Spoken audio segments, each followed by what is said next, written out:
Every club. Every day. The Global Sports Podcast Network.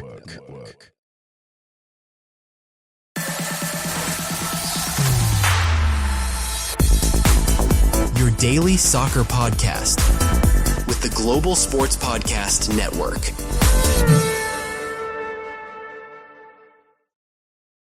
Hello and welcome to the Daily Newcastle.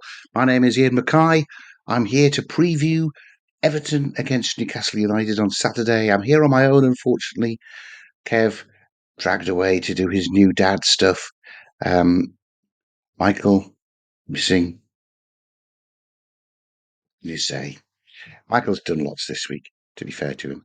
And yes, so we approach another big Saturday night, 5:30 kickoff Premier League game, this time away from home. I'm obviously hoping we can replicate the performance that we did against Manchester City last Saturday at 5:30, but it's an away match. What been said about Newcastle taking the lead in away games and then throwing it away in the second half, which was awful to sit through when we saw that happen against West Ham and then we saw that happen against Brentford. To be honest, although that's exactly what happened when we played at Marseille, I feel far more encouraged by the performance against Marseille.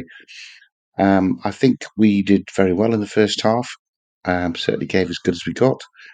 And I think that aberration by Nick Pope, 20 seconds into the second half, really knocked the stuffing out of the side. They conceded a second straight away, probably still in shock. I thought we came back into it. I'm probably not a perfect performance in the slightest because we lost, of course, but certainly far more encouraging in terms of putting right our poor away results going to Everton than it was beforehand, anyway. And so we have Everton and some important decisions to be made by Eddie Howe in choosing the team. We'll have a go at choosing the team in part two. The big question everyone is talking about is should Aaron Ramsdale come in to replace Nick Pope? I'd say yes or no, depending on your own personal preference. What I think Eddie Howe will do is stick with Nick Pope. He certainly is a man who has exhibited a forgiveness to individual errors. And it's easy to remember some of the individual errors that Pope has committed without also remembering some of the fantastic saves that he's made as well. So I think it will probably be Pope. But I think along with the majority of the Newcastle fans, would like to see what our big money on loan goalkeeper can do in the Premier League. We paid $4 million, I think, just to have him for the season. We've agreed to pay $20 million if we're going to keep him on at the end of it. That sounds like a serious proposition, but we're not seeing him play. He's managed 2 League Cup games and came on when Nick Pope banged his head. It's not enough. It's not enough. I think we need to see how. Anyway, getting ahead of myself in picking that team. This morning, Eddie Howe held his press conference and we got a number of injury updates. Not all good, but some good. Missing for the weekend are Will Asula, who has had a scan on his ankle, but which can pretty good. Nothing really to report on that. However, he's still feeling pain in it, so he's been left out. Sven Botman has been on the bench the last 2 games because he's got a little bit of a back problem. And I think that persists, so I don't think we will need to put Sven Botman into the any 2 from 4 centre-half conundrums that Eddie might have had if Sven's out injured. And fortunately for us, he's waited until Tino Livramento is back, but Kieran Trippier has been and had a scan on a hamstring, which looks like it's going to be about a month out for Kieran Trippier, which I'm pleased that it means Livramento will start. but it doesn't help in terms of rotation. If he is out for a month, that's 8 games he's going to miss, and that will be 8 lots of 90 minutes. Livramento might be asked to play. Although, strangely, and I thought he did all right in the position, to be honest, it was Miley who came on against Marseille and filled in the right back position. So maybe we have got options there without Trippier. The big news, though, and the very encouraging news, was that when they came back from Marseille, they trained on the Wednesday, and Johan Wissa took to the field and trained with his teammates for the very first time. I guess he must have done that on Thursday as well. So that's the start of the pre-season that Eddie was talking about, I guess, training. I think Everton will be too early to see him. But if he is training, then we would start expecting to see Johan Wissa turning up on the bench and coming on for 15 minutes, half an hour, pretty soon. Maybe we'll see him next week at Burnley at home. I don't know. Howe says he's got a match in mind for him, but he doesn't want to share it with us in case he disappoints us. Just, cards close to the chest again from Eddie Howe. So other than that, there's a full complement of players to choose from, and Howe has a number of choices to make, if indeed he will be brave enough to make some of the choices. Gordon's back fit now, but should he play? Astounding statistic that it's January since the last time that Gordon actually produced a goal or an assist in a match. And of course, his direct competitor for the left-hand side of attack, Barnes, is in a rich vein of form. He's got a start ahead of him, hasn't he? Anyway, let's hear from Ken, and we'll come back and we'll try and pick our team. Your body is unique, and Global Sports Podcast Network has partnered with Bioniq, the world's most personalised supplements.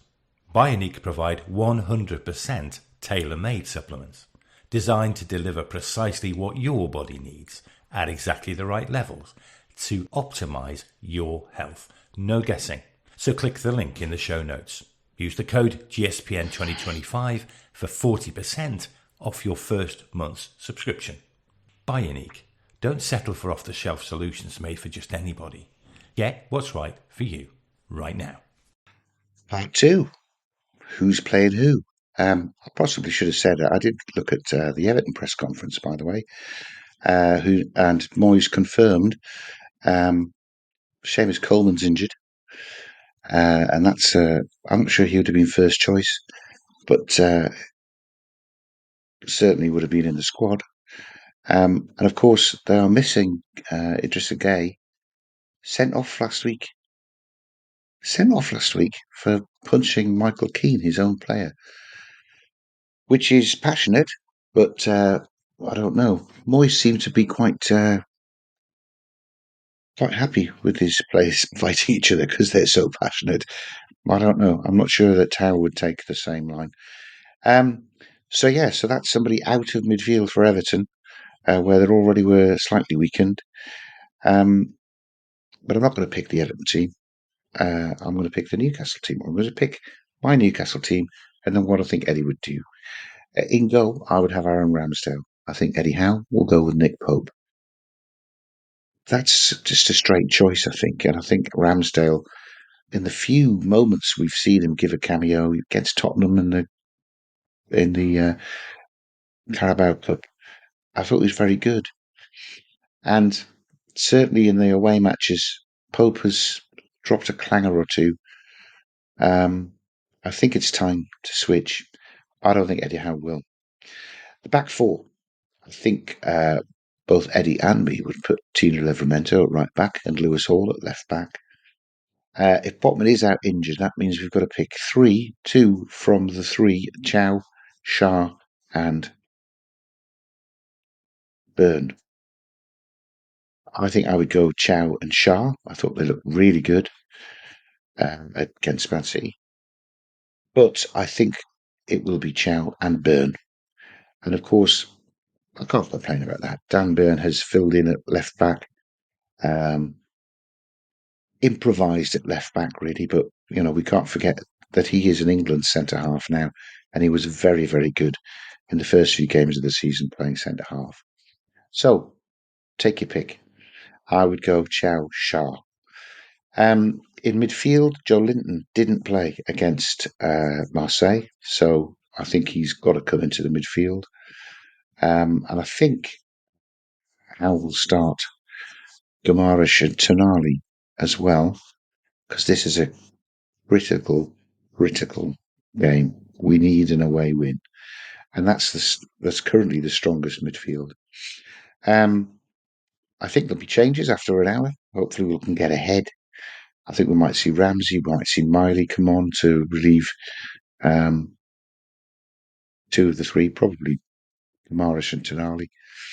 And maybe we'll wait until we've got some home games coming up against Tottenham on Tuesday and Burnley the following Saturday.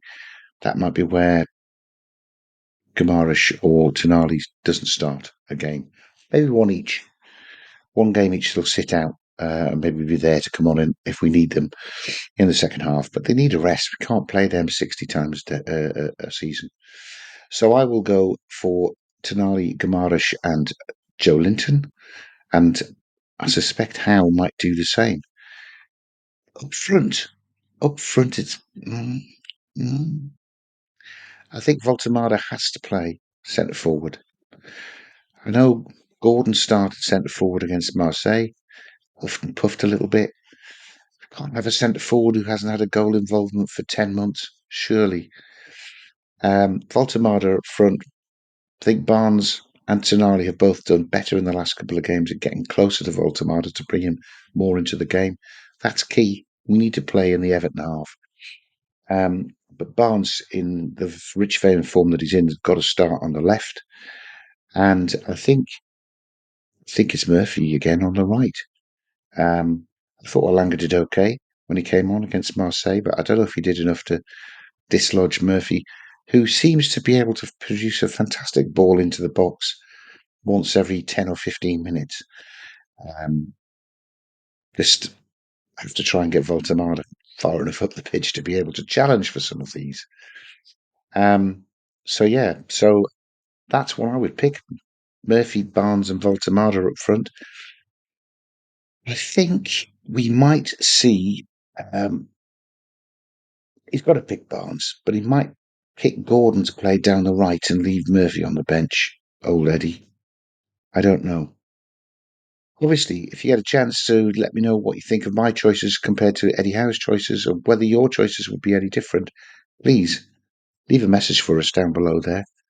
I think we're going to be going 4-3-3. I think we want to be playing with that aggression and high press that we did so well at home against Manchester City. What a fantastic result that was. And, we did really well away at Marseille in that first half, I thought. I know we coughed up a chance or two, but, that is going to happen. Whether it happens at Everton, I don't know. Everton are a much improved side compared to the dross that we've managed to lose to a few times in the last few years. Moyes has really got them organised at the back. And they did very well to win at Old Trafford with a man short on Monday night. So it's not going to be an easy game. But I think as long as we have the right attitude, the right mental approach, we should have too much for them. We should have said, we could say that about West Ham and Brighton and Brentford, and we failed dismally to follow all of those through. So that's mine. I'm going to find a Zencastr advert because I know we need to give a Zencastr advert and couldn't find a recorded one. So it's just going to be me. Where am I going with this? Here at the Global Sports Podcast Network, we spent a lot of time selecting our delivery platform. Zencastr came out a clear winner. with 4K video recording from your phone and AI editing that automatically removes all those ums and ahs. It's super easy to start a podcast that sounds great and is delivered efficiently. If you're ready to tell your story, check out the link in the show description to learn more about Zencastr. See, I call him a bin dipper, but Jesse, when he's recorded, it's much easier to do it than me. Part 3. What's the score going to be? On recent form, Newcastle will take the lead. Newcastle will sit back. Newcastle will make a stupid mistake or two. And Newcastle will huff and puff with the substitutes coming on and not get anywhere near getting back into it. That could happen. That could happen. However, I'd like to think that we're going to be more aggressive in our press. I'd like to think we've got a bit of confidence with the win against Manchester City. I'd like to think that Tino and Lewis Hall in fullback positions instead of Trippier and Byrne mean that we will get driven 10 yards, 15 yards further up the pitch. And I'd like to think that Tonali and Bruno can pick out some passes to put the guys in down the sides through the middle. It's got to be that way. It's got to be that way. My prediction for the game. Newcastle are very strong in defence. Despite, and we looked pretty strong in defence before Nick Pope did what he did. I think it will be a 2-0 win to Newcastle. And to be honest, we could do with a little bit of momentum building. It'd be a great game to win. Push us further up the table in time for us to have 2 very winnable home games, which at the end of that, we may well be sitting nicely in the European places. But I don't want to get too far ahead of myself. Newcastle have got to win away from home. Let's put that we can't play away from home to bed, because I know that we can. I've seen it. And the only way you can do that is to come through and to win at Everton. It might be a horrible game. It might be a game like the West Ham game that we had to win just before the Carabao Cup final, which we did come out 1-0 winners, but it wasn't a very interesting watch.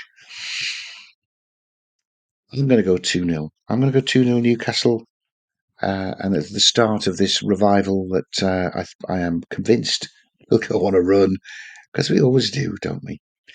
Anyway, thanks very much for listening to this brief preview of the Newcastle game.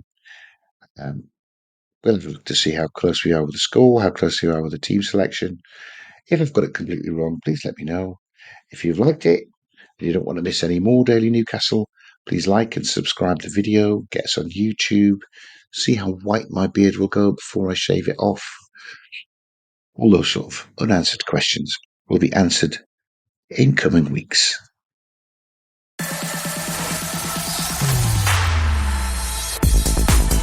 Your daily soccer podcast with the Global Sports Podcast Network.